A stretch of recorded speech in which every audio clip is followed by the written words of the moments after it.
Punjabi radio USA ਸੁਣ ਰਹੇ ਸਾਰੇ ਹੀ ਮਾਣਯੋਗ ਅਤੇ ਸਤਿਕਾਰਤ ਸਰੋਤਿਆਂ ਨੂੰ ਪੰਜਾਬੀ ਰੇਡੀਓ USA ਦੀ ਟੀਮ ਅਤੇ ਮੇਰੇ ਰਾਜਕਰਮਵੀਰ ਸਿੰਘ ਵੱਲੋਂ ਆਪ ਜੀ ਨੂੰ ਬਹੁਤ ਹੀ ਪਿਆਰ ਸਤਿਕਾਰ ਸਹਿਤ ਦੋਨੋਂ ਅੱਜ ਜੋੜ ਕੇ ਨਿੱਘੀ ਜਿਹੀ ਸਤਿ ਸ੍ਰੀ ਅਕਾਲ। ਸਭ ਨੂੰ ਜੀ ਆਇਆਂ ਨੂੰ ਆਖਦੇ ਹਾਂ। ਸੋ ਤੇ ਪ੍ਰੋਗਰਾਮ ਖਬਰ ਤੇ ਨਜ਼ਰ ਦੇ ਵਿੱਚ ਆਪ ਸਭ ਦਾ ਨਿੱਘਾ ਸਵਾਗਤ ਹੈ। ਅੱਜ 29 ਜੂਨ ਦਿਨ ਬੁੱਧਵਾਰ ਤੇ ਸਾਡੇ ਨਾਲ ਸਵੇਰ ਦੇ ਖਬਰ ਤੇ ਨਜ਼ਰ ਪ੍ਰੋਗਰਾਮ ਦੇ ਵਿੱਚ ਜੁੜ ਚੁੱਕੇ ਨੇ ਮਿੰਟੂ ਗੁਰੂਸਰੀਆ ਜੀ ਮਲੋਟ ਸਟੂਡੀਓਜ਼ ਤੋਂ। ਮਿੰਟੂ ਜੀ ਆਇਆਂ ਨੂੰ ਪਿਆਰ ਭਰੀ ਨਿੱਘੀ ਸਤਿ ਸ੍ਰੀ ਅਕਾਲ। ਸ਼ੁਕਰੀਆ ਜੀ, ਸਾਰਿਆਂ ਨੂੰ ਸਤਿ ਸ਼੍ਰੀ ਅਕਾਲ ਜੀ। ਸਾਡੇ ਅੱਜ ਦੇ ਪ੍ਰੋਗਰਾਮ ਖਬਰ ਤੇ ਨਜ਼ਰ ਉਸ ਨੂੰ ਸਪਾਂਸਰ ਕਰਦੇ ਨੇ ਖਾਲਸਾ ਇੰਸ਼ੋਰੈਂਸ ਏਜੰਸੀ ਵਾਲੇ, ਜਿਨ੍ਹਾਂ ਦੇ ਕੋਲੋਂ ਤੁਸੀਂ ਹਰ ਤਰ੍ਹਾਂ ਦੀ ਇੰਸ਼ੋਰੈਂਸ ਕਰਵਾ ਸਕਦੇ ਹੋ। ਇੰਸ਼ੋਰੈਂਸ ਬਾਰੇ ਪਤਾ ਕਰਨ ਲਈ ਤੁਸੀਂ ਉਹਨਾਂ ਨੂੰ ਕਾਲ ਕਰ ਸਕਦੇ ਹੋ। ਨੰਬਰ 408 272 2500 4082722500। ਇਸ ਦੇ ਨਾਲ ਸੁਰਜੀਤ ਸਿੰਘ ਗੁਰਾਇਆ ਅਤੇ ਮਹਿੰਦਰ ਕੌਰ ਗੁਰਾਇਆ ਸੈਨ ਹੋਜ਼ੇ ਤੋਂ, ਇਹਨਾਂ ਦਾ ਵੀ ਬਹੁਤ ਬਹੁਤ ਧੰਨਵਾਦ। ਜੇਕਰ ਤੁਸੀਂ ਜਾਂ ਕੋਈ ਹੋਰ ਕਾਰੋਬਾਰ ਵੀ ਇਸ ਪ੍ਰੋਗਰਾਮ ਨੂੰ ਸਪਾਂਸਰ ਕਰਨਾ ਚਾਹੁੰਦੇ ਹੋ, ਸੰਪਰਕ ਕਰੋ ਨੰਬਰ 408 722 7698 4087227698 ਦੇ ਉੱਤੇ। ਮਿੰਟੂ ਜੀ, ਗੱਲਬਾਤ ਦਾ ਸਿਲਸਿਲਾ ਸ਼ੁਰੂ ਕਰਦੇ ਹਾਂ। ਟੈਲੀਵਿਜ਼ਨ ਬਹਿਸ ਦੌਰਾਨ ਇੱਕ ਅਕਾਲੀ ਨੇਤਾ ਨੇ ਕਾਂਗਰਸੀ ਨੇਤਾ ਦੇ ਉੱਤੇ ਮਾਰਿਆ ਘਸੁੰਨ। ਇੱਕ ਕਾਂਗਰਸੀ ਨੇਤਾ ਪਹਿਲਾਂ ਆਪਸ ਦੇ ਵਿੱਚ ਥੱਪੜੋ ਥੱਪੜੀ ਹੁੰਦੇ ਸੀ, ਹੁਣ ਅਕਾਲੀ ਨੇਤਾ ਦੇ ਨਾਲ ਵੀ। ਹਾਂ ਬਿਲਕੁਲ ਜੀ, ਇੱਦਾਂ ਹੀ ਲੱਗਦਾ ਜਿੱਦਾਂ ਚਪੇੜੋ ਚਪੇੜੀ ਹੋਣ ਦੀ ਰੁੱਤ ਆ ਗਈ ਹੈ। ਇਹ ਕੋਈ ਆਪਸ ਦੇ ਵਿੱਚ ਹੁੰਦਾ ਤੇ ਕਦੇ ਦੂਜਾ ਦਾਲ ਆ ਜਾਂਦਾ ਹੈ, ਪਰ ਇਹ ਗਲਤ ਆ। ਜਨਤਾ ਦੇ ਚੁਣੇ ਹੋਏ ਨੁਮਾਇੰਦੇ ਇਸ ਤਰ੍ਹਾਂ ਕਰਨ ਤੇ ਫਿਰ ਜਿਹੜਾ ਉਹ ਜਿਨ੍ਹਾਂ ਨੇ ਚੁਣਿਆ ਉਹਨਾਂ ਨੂੰ ਪਤਾ ਨਹੀਂ ਅਫਸੋਸ ਹੋਏਗਾ ਜਾਂ ਨਹੀਂ ਹੋਏਗਾ, ਪਰ ਦੂਜਿਆਂ ਨੂੰ ਅਫਸੋਸ ਜ਼ਰੂਰ ਹੁੰਦਾ ਕਿ ਇਹਨਾਂ ਨੇ ਕਿਹੋ ਜਿਹੇ ਕਿਰਦਾਰ ਚੁਣੇ ਆ ਜਿਨ੍ਹਾਂ ਦੇ ਵਿੱਚ ਇਹੋ ਜਿਹੀ ਸਹਿਣਸ਼ੀਲਤਾ, ਇਹੋ ਜਿਹੀ ਕੋਈ ਗੱਲ ਹੀ, ਇਹੋ ਜਿਹੀ ਭਾਵਨਾ ਹੀ ਹੈ ਨਹੀਂ ਜਿਹਨੂੰ ਅਸੀਂ ਲੀਡਰਾਂ ਦੇ ਮੀਰੀ ਗੁਣ ਕਹਿੰਦੇ ਹਾਂ। ਕਿ ਇੱਕ ਬੰਦਾ ਇੱਕ ਪਲੇਟਫਾਰਮ ਤੇ ਜਾਂਦਾ, ਇੱਕ ਆਪਣੀ ਵਿਚਾਰਧਾਰਾ ਨੂੰ ਜਾਂ ਆਪਣੀ ਸਿਆਸੀ ਸੰਗਠਨ ਨੂੰ ਰੀਪ੍ਰਜੈਂਟ ਕਰਨ ਲਈ ਉੱਥੇ ਜਾ ਕੇ ਉਹ ਗਵਾਰਾਂ ਵਾਲਾ ਕੰਮ ਕਰੇ, ਅਨਪੜ੍ਹਾਂ ਵਾਲਾ ਕੰਮ ਕਰੇ, ਔਰ ਮੁਹੱਲੇ ਦੇ ਉਹ ਜਿਹੜੇ ਟਪੋਰੀ ਹੁੰਦੇ ਉਹਨਾਂ ਵਾਲਾ ਕੰਮ ਕਰੇ, ਤੇ ਫਿਰ ਫਰਕ ਜਿਹੜਾ ਆ ਉਹ ਮਿਟ ਜਾਂਦਾ। ਜੋ ਫਰਕ ਇੱਕ ਲੀਡਰ ਤੇ ਇੱਕ ਆਮ ਵਿਅਕਤੀਤਵ ਦੇ ਵਿੱਚ ਹੁੰਦਾ ਹੈ। ਇਹ ਘਟਨਾ ਇੱਕ ਟੈਲੀਵਿਜ਼ਨ ਚੈਨਲ ਦੇ ਡਿਬੇਟ ਤੇ ਵਾਪਰੀ ਹੈ, ਜਿੱਥੇ ਦੋਨਾਂ 'ਚ ਪਹਿਲਾਂ ਤਲਖ ਕਲਾਮੀ ਹੋਈ ਤੇ ਫਿਰ ਘਸੁੰਨਾਂ ਦੀ ਬਰਸਾਤ ਵੀ ਹੋ ਗਈ। NK ਸ਼ਰਮਾ ਜਿਹੜਾ ਅਕਾਲੀ ਲੀਡਰ, ਉਹਨੇ ਗੁਰਿੰਦਰ ਸਿੰਘ ਬਾਲੀ ਹੈ ਕਾਂਗਰਸ ਦੇ ਬੁਲਾਰੇ, ਉਹਨਾਂ ਦੇ ਘਸੁੰਨ ਜੜ ਦਿੱਤਾ। ਫਿਰ ਉਹਨੇ ਉੱਠ ਕੇ ਡਿੱਗੇ ਪਏ ਨੇ, ਕੁਰਸੀ ਤੋਂ ਡਿੱਗ ਪਿਆ ਬਾਲੀ, ਫਿਰ ਉੱਠ ਕੇ ਉਹਨੇ ਕੁਰਸੀ ਚੁੱਕ ਲਈ। ਪਰ ਉਹ ਜਿਹੜੇ ਬਾਉਂਸਰ ਸੀ ਟੈਲੀਵਿਜ਼ਨ ਚੈਨਲ ਦੇ ਜਾਂ ਜਿਹੜੇ ਸਿਕਿਉਰਿਟੀ ਗਾਰਡ ਜੀ, ਉਹਨਾਂ ਨੇ ਵਿੱਚ ਪੈ ਕੇ ਦੋਵਾਂ ਨੂੰ ਛਡਾ ਦਿੱਤਾ। ਪਰ ਉਦੋਂ ਤੱਕ ਜਲੂਸ ਨਿਕਲ ਚੁੱਕਾ ਸੀ ਤੇ ਇਹ ਆਮ ਗੱਲ ਹੋਈ ਪਈ ਆ। ਆ ਪੰਜਾਬੀ ਚੈਨਲ ਨੇ ਵਿਚਾਰੇ ਦੋ ਕੁ ਹੀ ਆ, ਵੈਸੇ ਹੁਣ ਪਿੰਡਾਂ 'ਚ ਤੇ ਦੋ ਕੁ ਹੀ ਰਹਿ ਗਏ ਆ ਵੇਖਣ ਵਾਲੇ। ਉਹਨਾਂ ਦੇ ਸ਼ਾਮ ਨੂੰ ਜਿਹੜੀਆਂ ਬਹਿਸਾਂ ਹੁੰਦੀਆਂ ਉਹ ਮੇਰੇ ਖਿਆਲ ਦੇ ਨਾਲ ਉਹ ਬਹਿਸ ਵੇਖਣ ਦੇ ਨਾਲੋਂ ਚੰਗਾ ਹੈ ਜੇ ਬੰਦਾ ਜਾ ਕੇ ਉੱਥੇ ਸੱਥ ਦੇ ਵਿੱਚ ਖੜ ਕੇ ਜਾਂ ਸਕੂਲ ਦੇ ਵਿੱਚ ਖੜ ਕੇ ਕੋਈ ਹੋਰ ਗਤੀਵਿਧੀ ਵੇਖ ਲਵੇ, ਕੋਈ ਖੇਡ ਵੇਖ ਲਏ, ਕੋਈ ਹੋਰ ਹਾਸਾ ਟੱਟਾ ਵੇਖ ਲਵੇ। ਇਹਨਾਂ ਨਾਲੋਂ ਤੇ ਚੰਗਾ ਹੈ ਬੰਦਾ ਹੋਰ ਨਹੀਂ ਤੇ ਤੁਰਿਆ ਜਾਂਦਾ ਖੇਤ ਹੀ ਵੇਖ ਆਵੇ, ਕੋਈ ਸਿਹਤ ਚੰਗੀ ਰਹੇਗੀ ਇਸ ਬਹਿਸ ਦੇ ਵੇਖਣ ਨਾਲੋਂ। ਕਿਉਂਕਿ ਇਹਨਾਂ ਦੀ ਬਹਿਸ ਦੇ ਵਿੱਚੋਂ ਕੱਢਣ ਪਾਉਣ ਨੂੰ ਕੱਖ ਨਹੀਂ, ਪਰ ਜਾਂਦੇ ਜਾਂਦੇ 4-5 ਇਹੋ ਜਿਹੇ ਸਲੋਕ ਜ਼ਰੂਰ ਯਾਦ ਕਰਵਾ ਜਾਂਦੇ ਆ ਜਿਹੜੇ ਆਮ ਬੰਦਾ ਬੋਲਦਾ ਨਹੀਂ, ਲੱਜਾ ਸ਼ਰਮ ਦਾ ਮਾਰਾ ਇਹੋ ਜਿਹੇ ਕੰਮ ਕਰ ਜਾਂਦੇ ਆ। ਵਲਟੋਆ ਸਾਹਿਬ ਹੋਏ, ਇੱਕ ਕਾਂਗਰਸੀ ਨੇ ਧਰਮਸੋਤ ਜੀ ਵਿਧਾਇਕ ਨੇ, ਉਹ ਵੀ ਚੁਣੇ ਹੋਏ, ਔਰ ਹਿੰਮਤ ਸਿੰਘ ਸ਼ੇਰਗਿੱਲ, ਇਹ ਇੱਕ ਦਿਨ ਇਕੱਠੇ ਹੋ ਗਏ ਸੀਗੇ, ਕੁਦਰਤੀ ਇਕੱਠੇ ਹੋ ਗਏ, ਔਰ ਐਸਾ ਇਹਨਾਂ ਨੇ ਉੱਥੇ ਰੰਗ ਬੰਨਿਆ ਸੀ ਕਿ ਉਹ ਸ਼ਬਦ ਜਿਹੜੇ ਆਪਾਂ ਮਾਈਕ ਤੇ ਕਹਿਣ ਤੋਂ ਗੁਰੇਜ਼ ਕਰਾਂਗੇ, ਇਹ ਇਹਨਾਂ ਨੇ ਕੈਮਰੇ ਦੇ ਸਾਹਮਣੇ ਬੋਲੇ। ਹਿੰਮਤ ਸਿੰਘ ਸ਼ੇਰਗਿੱਲ ਤੇ ਵੈਸੇ ਹਿੰਮਤ ਕਰਕੇ ਪਾਸੇ ਰਹੇ, ਇਹਨਾਂ ਸ਼ਬਦਾਂ 'ਚ ਨਹੀਂ ਆਏ, ਪਰ ਜੋ ਉਹਨਾਂ ਨੇ ਕਾਮਾਂ ਰੌਲੀ ਪਾਈ ਉਹ ਅੱਜ ਤੱਕ ਲੋਕਾਂ ਨੂੰ ਯਾਦ ਆ। ਸੋ ਇਹੋ ਜਿਹਾ ਕੰਮ ਪਹਿਲਾਂ ਵੀ ਹੋਇਆ। ਇੱਥੇ ਇੱਕ ਬੀਬੀ ਤੇ ਇੱਕ ਧਾਰਮਿਕ ਰਹਿਬਰ ਟੈਲੀਵਿਜ਼ਨ ਚੈਨਲ ਤੇ ਆ ਗਏ। ਵਾਕਿਆ ਵੈਸੇ ਉਹ ਦਿੱਲੀ ਸਟੂਡੀਓ ਦਾ, ਦੋਵੇਂ ਆ ਗਏ ਤੇ ਦੋਵੇਂ ਬੈਠੇ ਸੀ। ਉਹਨੇ ਕੁਛ ਕਿਹਾ ਤੇ ਉਹ ਬੀਬੀ ਨੇ ਚੁੱਕ ਕੇ ਉੱਤੇ ਕੈਮਰੇ ਦੇ ਸਾਹਮਣੇ ਥੱਪੜ ਮਾਰ ਦਿੱਤਾ। ਲਾਈਵ ਟੈਲੀਕਾਸਟ ਹੋਣ ਡਿਆ ਸੀ, ਉਹ ਉੱਠਿਆ ਤੇ ਉਹਨੇ ਦੋ ਜੜਤੀਆਂ ਬੀਬੀ ਦੇ। ਮੁੜ ਕੇ ਆਪਸ ਦੇ ਵਿੱਚ ਇਹ ਖਿਚਾਤੋਈ ਜਿਹੜੀ ਚੱਲਦੀ ਰਹੀ ਕੈਮਰੇ ਦੇ ਸਾਹਮਣੇ। ਸੋ ਇਹ ਜਿਹੜੀਆਂ ਪਾਰਟੀਆਂ ਜਾਂ ਜਿਹੜੇ ਇਹ ਧਾਰਮਿਕ ਸੰਗਠਨ, ਧਾਰਮਿਕ ਸੰਸਥਾਵਾਂ, ਉਹਨਾਂ ਨੂੰ ਥੋੜ੍ਹਾ ਜਿਹਾ ਸੋਚਣ ਦੀ ਲੋੜ ਹੈ, ਥੋੜ੍ਹਾ ਜਿਹਾ ਵਿਚਾਰਨ ਦੀ ਲੋੜ ਆ।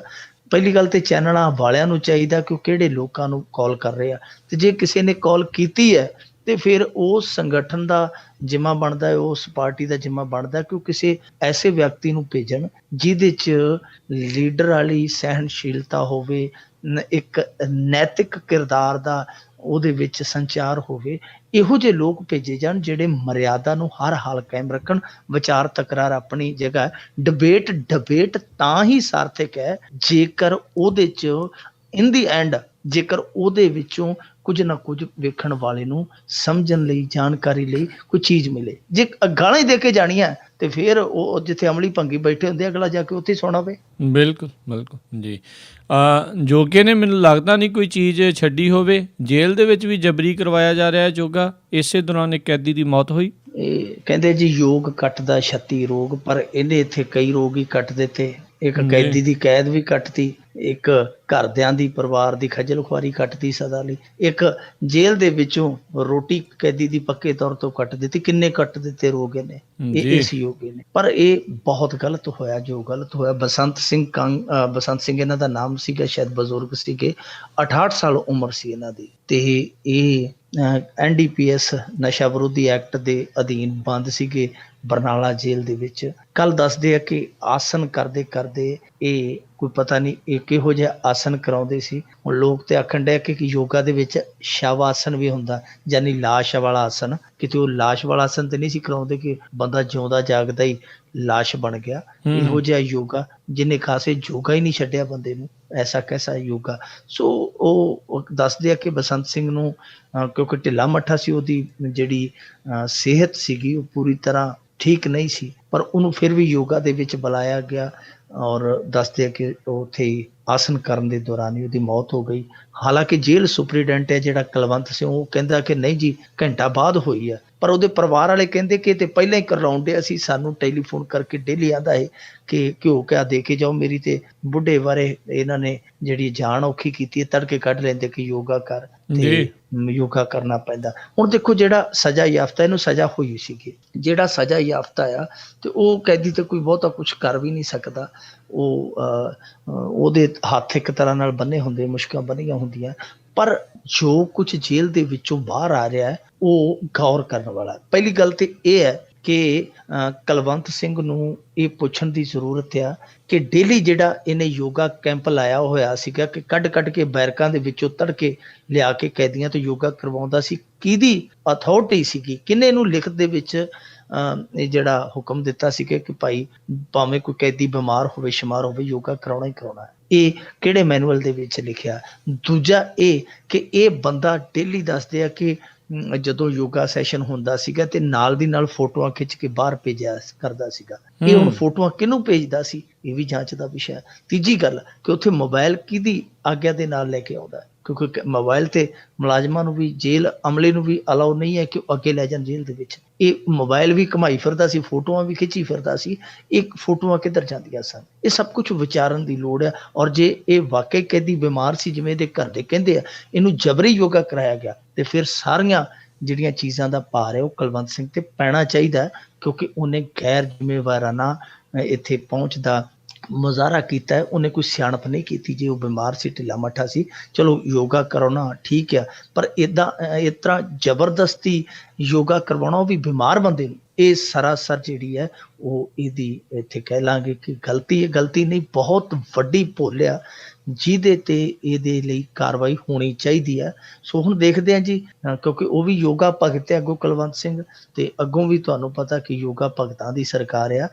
ਹੋਣਾ ਜਿਹੜਾ ਆ ਉਹ ਆਪਾਂ ਨੂੰ ਪਤਾ ਹੀ ਹੈ, ਪਰ ਇੱਕ ਕੈਦੀ ਦੀ ਜਾਨ ਗਈ ਚਲੀ, ਉਹ ਵੀ ਯੋਗਾ ਕਰਦਿਆਂ ਇਹ ਬਹੁਤ ਖਤਰਨਾਕ ਗੱਲ ਹੈ। ਕਿਉਂਕਿ ਸਾਡੇ ਕੈਦੀ ਤੇ ਪਹਿਲੇ ਮਰ ਕੇ ਡੱਬਾ ਬੰਦ ਹੋ ਕੇ ਆਉਣ ਡਏ ਆ, ਕੋਈ ਟੀਕਿਆਂ ਨਾਲ, ਕੋਈ ਉਥੋਂ ਨਸ਼ੇ ਨਾਲ, ਕੋਈ ਏਡਜ਼ ਦੇ ਨਾਲ, ਕੋਈ ਗੰਦੇ ਪਾਣੀ ਪੀ ਕੇ, ਕਾਲੇ ਪੀਲੀਏ ਨਾਲ। ਜੇ ਹੁਣ ਯੋਗੇ ਦੇ ਨਾਲ ਇਹ ਮੌਤਾਂ ਹੋਣ ਲੱਗ ਪਈਆਂ ਤੇ ਕਿੱਧਰ ਨੂੰ ਜਾਣਗੇ ਕੈਦੀ। ਜੀ ਜੀ ਬਿਲਕੁਲ। ਮਿੰਟੂ ਜੀ ਅੱਗੇ ਵਧਦੇ, ਕੇਂਦਰ ਸਰਕਾਰ ਨੇ ਕਿਸਾਨਾਂ ਦੀ ਸੰਘੀ ਹੋਰ ਨੱਪੀ। ਦੇਖੋ ਅੱਜ ਕੇਂਦਰ ਸਰਕਾਰ ਨੇ ਜਿਹੜੇ ਕੇਂਦਰੀ ਮੁਲਾਜ਼ਮ ਸੀ ਉਹਨਾਂ ਦੀ ਤਨਖਾਹ ਆ ਜਿਹੜੀ ਬੜੇ ਵੱਡੇ ਪੱਧਰ ਤੇ ਵਧਾ ਦਿੱਤੀ। 23% ਮੇਰੇ ਖਿਆਲ ਦੇ ਨਾਲ ਵਧਾਈ ਹੈ ਇਹਨਾਂ ਨੇ ਕੇਂਦਰੀ ਮੁਲਾਜ਼ਮਾਂ ਦੀ ਤਨਖਾਹ। ਤੇ ਜਿਨ੍ਹਾਂ ਦੀ ਤਨਖਾਹ ਬੇਸਿਕ ਪੇ 7000 ਸੀਗੀ ਉਹ 18000 ਤੱਕ ਟਪਾ ਦਿੱਤੀ। ਜਿਨ੍ਹਾਂ ਦੀ 98,000 ਸੀਗੀ, 98,000 ਤੋਂ ਉੱਤੇ ਸੀ, ਉਹਨਾਂ ਦੀ ਸਿੱਧੀ 2.25 ਲੱਖ ਤੇ ਚਲੇ ਗਈ। ਇਸ ਤਰ੍ਹਾਂ ਕਰਕੇ ਤਨਖਾਹਾਂ ਵਧੀਆਂ ਨੇ, ਪਰ ਕਿਸਾਨਾਂ ਨੂੰ ਕੀ ਮਿਲਿਆ ਅੱਜ ਤੱਕ, ਇਹ ਸੋਚਣ ਵਾਲੀ ਗੱਲ ਹੈ। ਉਹ ਦੱਸਦੇ ਆ ਕਿ 70ਵੇਂ ਦਹਾਕੇ ਦੇ ਵਿੱਚ ਕਿਸਾਨਾਂ ਨੂੰ ਕਿਹੋ ਜਿਹਾ ਮੁਨਾਫਾ ਹੁੰਦਾ ਸੀ। ਇਹਦੀ ਉਦਾਹਰਨ ਦਿਆ ਕਰਦੇ ਆ ਜਿਹੜੇ ਖੇਤੀ ਮਾਹਰ ਹੈ, ਉਹ ਕਹਿੰਦੇ ਕਿ ਉਦੋਂ 500 ਰੁਪਏ ਨੂੰ ਅਨਾਜ ਸੀ 70ਵੇਂ ਦੇ ਵਿੱਚ, ਤੇ 400 ਨੂੰ ਸੋਨਾ ਸੀ। 1 ਕੁਆਂਟਲ ਅਨਾਜ ਵੇਚ ਕੇ 1 ਤੋਲਾ ਸੋਨਾ ਲੈ ਕੇ ਵੀ ਕਿਸਾਨ ਦੇ ਕੋਲ 100 ਰੁਪਇਆ ਵੱਧ ਜਾਂਦਾ ਸੀ। ਉਸ ਤੋਂ ਬਾਅਦ ਜੇ 70ਵੇਂ ਦੀ ਗੱਲ ਕਰੀਏ ਤੇ ਅੱਜ ਤੱਕ ਦੱਸਦੇ ਆ ਕਿ ਜਿਹੜੇ ਇਹ ਮੁਲਾਜ਼ਮ ਨੇ, ਇਹਨਾਂ ਦੀ 450 ਗੁਣਾ ਆਮਦਨ ਵਧੀ ਹੈ। 450 ਗੁਣਾ ਜੇ ਛੱਡ ਦਈਏ ਜਿਹੜੀ ਹੁਣ ਵਧੀ ਹੈ, ਤਾਂ ਜਿਹੜੀ ਪਹਿਲਾਂ ਦੀ ਹੈ, ਇਸ ਤੋਂ ਪਹਿਲਾਂ, ਇਸ ਵਾਧੇ ਤੋਂ ਪਹਿਲਾਂ ਦੀ ਹੈ, ਉਹ 450 ਗੁਣਾ ਜ਼ਿਆਦਾ ਆਮਦਨ ਵਧੀ ਕਹੀ ਜਾਂਦੀ ਹੈ। ਤੇ ਕਿਸਾਨ ਦੀ ਆਮਦਨ ਜੇ ਕਹੀਏ ਤੇ ਉਹ ਤੇ ਕਈ ਸੈਂਕੜੇ ਗੁਣਾ ਇਹਨਾਂ ਤੋਂ ਥੱਲੇ ਫਿਰਦੀ ਹੈ, ਉਹ ਪਿੱਛੇ ਰਹਿ ਗਈ, ਜਿਹੜੀ ਕਦੇ ਇਹਨਾਂ ਤੋਂ ਵਧੀਆ ਹੁੰਦੀ ਸੀ ਆਮਦਨ। 70ਵੇਂ ਦਹਾਕੇ 'ਚ ਮੁਲਾਜ਼ਮਾਂ ਤੋਂ ਆਮਦਨ ਵਧੀਆ ਸੀ, ਪਰ ਉਹਨਾਂ ਦੀ ਆਮਦਨ ਨਿਰੰਤਰ ਥੱਲੇ ਚਲੇਗੀ, ਇਹਨਾਂ ਦੀ ਨਿਰੰਤਰ ਉੱਤੇ ਚਲੇਗੀ। ਕੋਈ ਸਾੜਾ ਨਹੀਂ ਹੈ ਇਹਨਾਂ ਦੇ ਨਾਲ, ਆਪਣੀ ਇਹ ਵਾਧਾ ਕਰਨ, ਆਪਣੀਆਂ ਕਮਾਈਆਂ 'ਚ ਦੇਣ ਇਹਨਾਂ ਨੂੰ ਜੋ ਵੀ ਇਹਨਾਂ ਦੇ ਬਣਦੇ ਆ। ਪਰ ਸਿਆਪਾ ਇਹ ਹੈ ਕਿ ਕਿਸਾਨ ਨੂੰ ਖਤਮ ਕੀਤਾ ਜਾ ਰਿਹਾ। ਜੇਤਲੀ ਸਾਹਿਬ ਖੁਦ ਇੱਥੇ ਪੰਜਾਬ ਦੀ ਹਿੱਕ ਤੇ ਖੜ ਕੇ ਆਖ ਗਏ ਕਿ ਤੁਹਾਨੂੰ ਖੇਤੀ ਚੋਂ ਬਾਹਰ ਆਉਣਾ ਪਵੇਗਾ। ਔਰ ਕਮਾਲ ਦੀ ਗੱਲ ਹੈ ਕਿ ਕਿਸਾਨਾਂ ਦਾ ਮਸੀਹਾ ਕੋਲ ਬੈਠਾ, ਉਹਦੇ ਤੋਂ ਇਹ ਨਹੀਂ ਸਰਿਆ ਕਿ ਜਿਹੜੀ 55% ਆਬਾਦੀ ਨਿਰਭਰ ਹੀ ਖੇਤੀ ਤੇ, ਅਸੀਂ ਉਹਨੂੰ ਕਿੱਧਰ ਲੈ ਜਾਈਏ। ਤੁਸੀਂ ਬਾਹਰਲੇ ਮੁਲਕਾਂ ਦੇ ਮਾਡਲਾਂ ਦੇ ਸਾਨੂੰ ਉਦਾਹਰਨਾਂ ਦਿੰਦੇ ਹੋ। ਅਮਰੀਕਾ, ਕੈਨੇਡਾ ਦੇ ਵਿੱਚ ਜਿਹੜੇ ਕਿਸਾਨ ਆ ਬੜੇ ਥੋੜੇ ਆ ਪੰਜਾਬ ਦੇ ਮੁਕਾਬਲੇ, ਇੰਡੀਆ ਦੇ ਮੁਕਾਬਲੇ, ਤੇ ਉਹਨਾਂ ਲਈ ਬਹੁਤ ਸਾਰੀਆਂ ਭਾਰੀ ਯੋਜਨਾਵਾਂ ਉਹਨਾਂ ਦੇ ਕੋਲ ਆ। ਤੁਸੀਂ ਇਹਨਾਂ ਨੂੰ ਕੱਢ ਕੇ ਕਿੱਥੇ ਲੈ ਜਾਓਗੇ, ਕਿਹੜੇ ਸੈਕਟਰ ਦੇ ਵਿੱਚ ਇਹਨਾਂ ਨੂੰ ਕੰਮ ਦਿਓਗੇ? ਸੋ ਇਹ ਆਪਣੇ ਆਪ ਦੇ ਵਿੱਚ ਸੋਚਣ ਦਾ ਵਿਸ਼ਾ। ਪਰ ਜਿਹੜੀ ਮੂਲ ਗੱਲ ਹੈ ਜਿਹਦੇ ਤੇ ਆਪਾਂ ਆਉਣਾ ਹੈ, ਉਹ ਇਹ ਹੈ ਕਿ ਦੇਖੋ, ਇੱਕ ਪਾਸੇ ਕੇਂਦਰ ਨੇ ਆਪਣੇ ਮੁਲਾਜ਼ਮਾਂ ਨੂੰ ਕਿੱਡਾ ਵੱਡਾ ਗੱਫਾ ਦਿੱਤਾ ਹੈ, ਤੇ ਕਿਸਾਨਾਂ ਨੂੰ ਕੀ ਦਿੱਤਾ। ਦਿਲਚਸਪ ਤੁਹਾਨੂੰ ਗੱਲ ਸੁਣਾਉਣਾ ਕਿ ਆ ਜਿਹੜੀਆਂ ਸੁਸਾਇਟੀਆਂ ਹੁੰਦੀਆਂ ਪਿੰਡਾਂ ਦੇ ਵਿੱਚ, ਸਹਿਕਾਰੀ ਸਭਾਵਾਂ ਜਿਹਨੂੰ ਕਹਿੰਦੇ ਆ, ਉਹਦੇ ਲਈ ਨਬਾਰਡ ਨੇ ਐਤਕੀ 54,000 ਕਰੋੜ ਰੁਪਈਆ ਮੰਗਿਆ ਸੀ ਸਰਕਾਰ ਤੋਂ, ਤੇ ਇਹਨਾਂ ਨੇ ਰੋ ਪਿੱਟ ਕੇ 45,000 ਕਰੋੜ ਜਿਹੜਾ ਮਨਜ਼ੂਰ ਕੀਤਾ। ਜਾਨੀ ਸਿੱਧੇ ਤੌਰ ਤੇ ਕਹਿ ਲਈਏ ਆਪਾਂ ਕਿ 9,000 ਕਰੋੜ ਰੁਪਏ ਦੀ ਕਾਟ ਲਾ ਦਿੱਤੀ ਇਹਨਾਂ ਨੇ ਕਿਸਾਨਾਂ ਵਾਸਤੇ। ਔਰ ਕਾਟ ਲਾ ਕੇ ਕੀ ਕੀਤਾ ਇਹਨਾਂ ਨੇ, ਜਿਹੜਾ ਉਹ ਸਹਿਕਾਰੀ ਸਭਾਵਾਂ ਦਾ, ਇਹਨਾਂ ਸਹਿਕਾਰੀ ਬੈਂਕਾਂ ਦਾ ਵਿਆਜ ਸੀ 2.5%, ਉਹਨੂੰ ਵਧਾ ਕੇ ਸਿੱਧਾ 4.5% ਕਰ, ਜਾਨੀ ਦੇਣ 'ਚ ਕਟੌਤੀ ਤੇ ਜੇ ਉਹ ਲੈਣਾ ਵਾਪਸ ਉਹਦੇ 'ਚ ਵਡੌਤੀ। ਇਹ ਪਾਲਿਸੀ ਹੈ। ਦੂਜੇ ਨੰਬਰ ਤੇ ਇਹਦਾ ਇੱਕ ਹੋਰ ਦਿਲਚਸਪ ਪਹਿਲੂ ਦੇਖੋ ਇਸ ਨੁਕਤੇ ਦਾ, ਕਿ ਪੰਜਾਬ ਦੇ ਹਿੱਸੇ ਜਿਹੜਾ ਰੁਪਈਆ ਆਉਣਾ ਸੀਗਾ, ਉਹ ਆਉਣਾ ਸੀਗਾ ਮੇਰੇ ਖਿਆਲ ਨਾਲ 7262 ਕਰੋੜ ਰੁਪਈਆ, ਤੇ ਇਹ ਐਤਕੀ ਕਿੰਨਾ ਦੇ ਰਹੇ ਆ ਸਾਨੂੰ, ਉਹ ਦੇ ਰਿਹਾ 4140 ਕਰੋੜ। ਕਿੰਨੀ ਕਾਟ ਲੱਗ ਗਈ? ਸਿੱਧੇ ਤੌਰ ਤੇ ਜੇ ਕਹਿ ਲਈਏ ਕਿ 3000 ਕਰੋੜ ਦੀ, ਜੇ ਇਹ ਕਹਿ ਲਈਏ ਕਿ 300 ਕਰੋੜ ਦੀ ਇਹ ਜਿਹੜੀ ਲੱਗ ਗਈ ਕਾਟ ਇਕੱਲੇ ਪੰਜਾਬ ਨੂੰ। ਹੁਣ ਇਹ ਕਾਟ ਹੈ ਜਿਹੜੀ ਉਹ ਸਿੱਧੇ ਤੌਰ ਤੇ ਕਹਿ ਲਈਏ ਕਿਸਾਨੀ ਨੂੰ ਪ੍ਰਭਾਵਿਤ ਕਰੇਗੀ, ਪਰ ਇਹ ਉਧਰੋਂ ਸਹੂਲਤਾਂ ਦੇ ਰਿਹਾ, ਕਿਸਾਨਾਂ ਨੂੰ ਲਗਾਤਾਰ ਘਟਾ ਰਿਹਾ। ਐਤਕੀ ਇਹਨਾਂ ਨੇ ਬਜਟ ਦੇ ਵਿੱਚ ਵੀ ਬਹੁਤ ਭਾਰੀ ਅੰਕੜਿਆਂ ਦਾ ਹੇਰ ਫੇਰ ਕਰਕੇ ਕਿਸਾਨੀ ਦੀ ਸੰਘੀ ਕੁੱਟੀ ਹੈ। ਹੁਣ ਵੀ ਜਿਹੜੀਆਂ ਇਹ ਕਿਸਾਨਾਂ ਦੇ ਨਾਲ ਜਿਹੜੀਆਂ ਜੁੜੀਆਂ ਚੰਗੀਆਂ ਯੋਜਨਾਵਾਂ ਨੇ, ਉਹਨਾਂ ਨੂੰ ਇਹ ਹੱਥ ਕੁੱਟ ਰਹੇ। ਆਪਾਂ ਗਲਤ ਅੰਕੜਾ ਬੋਲ ਕੇ ਮੇਰੇ ਖਿਆਲ ਦੇ ਨਾਲ 3000 ਕਰੋੜ ਦਾ ਸਿੱਧਾ ਕੱਟ ਲੱਗਣਾ, ਕਿਉਂਕਿ 7000 ਕਰੋੜ ਰੁਪਇਆ ਦੇਣਾ ਸੀ ਪੰਜਾਬ ਨੂੰ, ਦਿੱਤਾ ਇਹਨਾਂ ਨੇ 4140 ਕਰੋੜ, ਤਾਂ 3000 ਕਰੋੜ ਦੀ ਕਾਟ ਸਿੱਧੀ ਪੰਜਾਬ ਨੂੰ ਲੱਗ ਗਈ। 9000 ਕਰੋੜ ਦੀ ਪੂਰੇ ਭਾਰਤ 'ਚ ਲੱਗਣ ਡਈ ਹੈ, ਤੇ ਜਿਹਦੇ 'ਚ 3000 ਕਰੋੜ ਤੇ ਇੱਧਰ ਸਿੱਧਾ ਪੰਜਾਬ ਨੂੰ ਲੱਗ ਗਿਆ ਰਗੜਾ। ਸੋ ਇੱਕ ਪਾਸੇ ਗੱਫੇ, ਦੂਜਿਆਂ ਨੂੰ ਧੱਕੇ ਆ।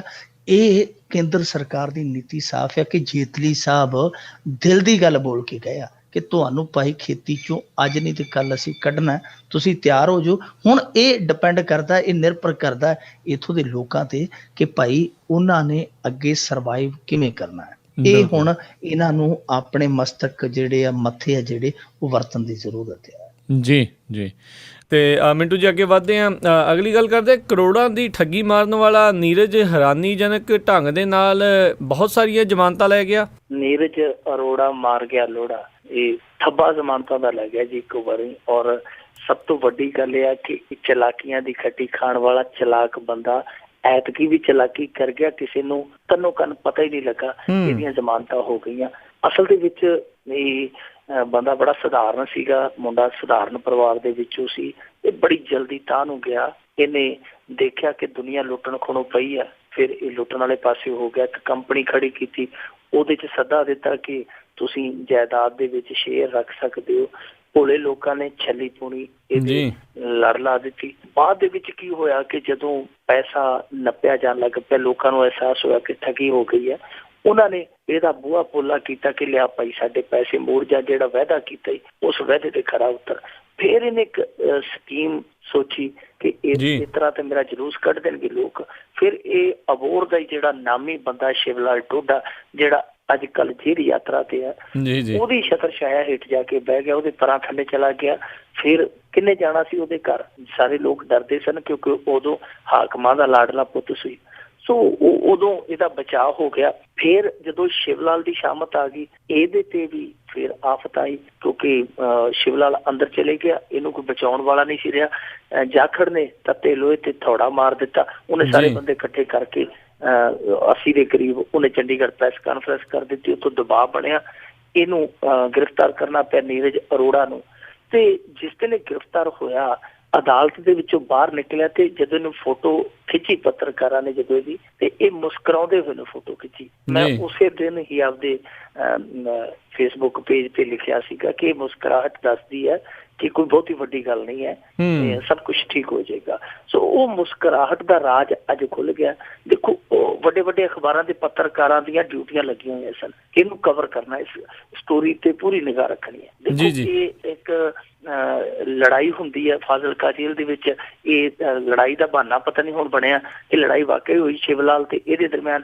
ਇਹਨੂੰ ਇੱਥੋਂ ਫਿਰੋਜ਼ਪੁਰ ਭੇਜ ਦਿੱਤਾ ਗਿਆ ਕਿਉਂਕਿ ਫਾਜ਼ਿਲਕਾ ਤੇ ਅਬੋਹਰ ਦਾ ਸੰਨ ਬੜਾ ਥੋੜਾ, ਤੇ ਫਾਜ਼ਿਲਕਾ ਤੋਂ ਫਿਰੋਜ਼ਪੁਰ ਹੈ ਜਿਹੜਾ ਕਾਫੀ ਦੂਰ ਹੈ, ਅਬੋਹਰ ਤੋਂ ਤੇ ਬਹੁਤ ਦੂਰ ਹੈ।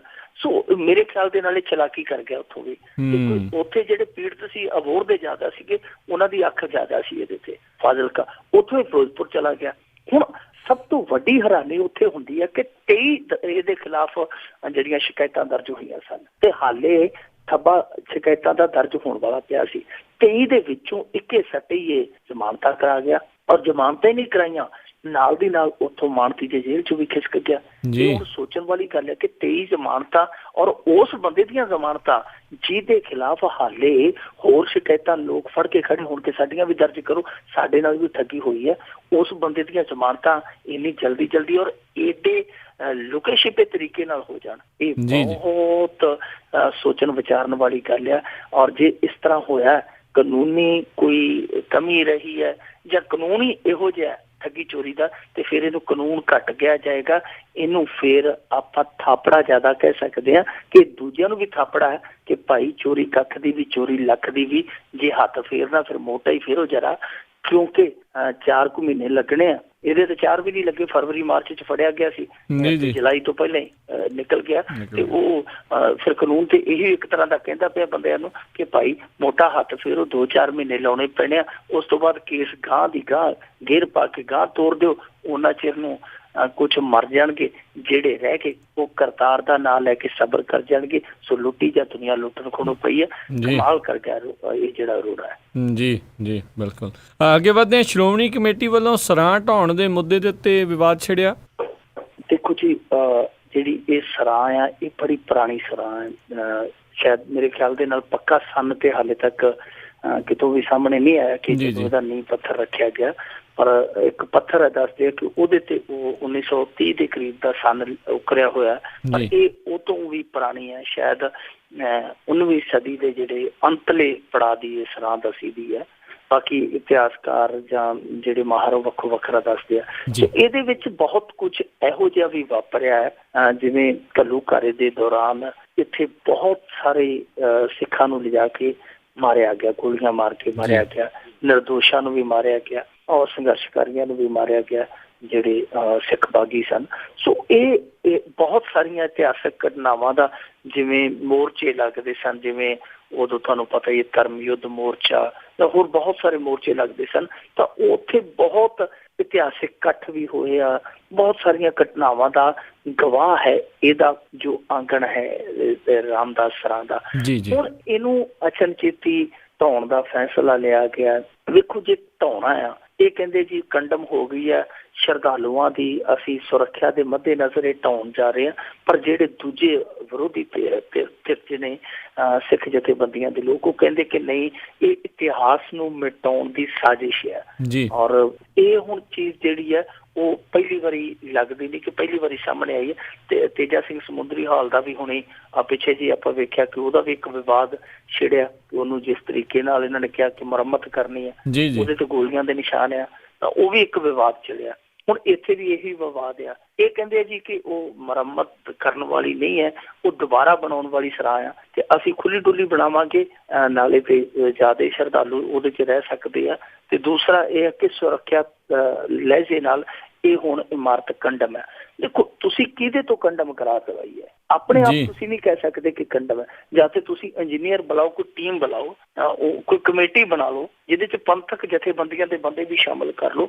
ਵੇਖੋ ਕਿ ਜੇ ਤੇ ਉਹਦੀ ਮੁਰੰਮਤ ਹੋ ਸਕਦੀ ਹੈ, ਉਹ ਵਿਰਾਸਤ ਹੈ ਤੁਹਾਡੀ, ਜੇ ਤਾਂ ਉਹਨੂੰ ਥੋੜਾ ਠੀਕ ਠਾਕ ਕਰਕੇ ਉਹਦਾ ਜਿੱਥੇ ਕੰਮ ਹੋਣ ਵਾਲਾ ਰਿਪੇਅਰ ਕੀਤਾ ਜਾ ਸਕਦਾ। ਢਾਉਣ ਦੀ ਜ਼ਰੂਰਤ ਨਹੀਂ, ਉਹਨੂੰ ਮੁਰੰਮਤ ਦਿੱਤੀ ਜਾ ਸਕਦੀ ਹੈ ਜੇ ਉਹ ਕਹਿਣ ਤਾਂ। ਜੇ ਉਹ ਕਹਿਣ ਕਿ ਨਹੀਂ ਭਾਈ ਇਹ ਤੇ ਬਿਲਕੁਲ ਕੰਡਮ ਆ, ਜੇ ਉਹ ਕਰਾਰ ਦਿੰਦੇ ਆ, ਫਿਰ ਤੁਸੀਂ ਅੱਗੇ ਵਧ ਸਕਦੇ ਹੋ, ਅਗਲਾ ਆਪਸ਼ਨ ਜਿਹੜਾ ਵਰਤ ਸਕਦੇ ਹੋ। ਪਰ ਇਹੋ ਜਿਹੇ ਆਪਸ਼ਨ, ਇਹੋ ਜਿਹੇ ਬਦਲ ਇਹਨਾਂ ਦੇ ਕੋਲ ਹੁੰਦਿਆਂ ਵੀ ਇਹਨਾਂ ਵਰਤੇ ਨਹੀਂ।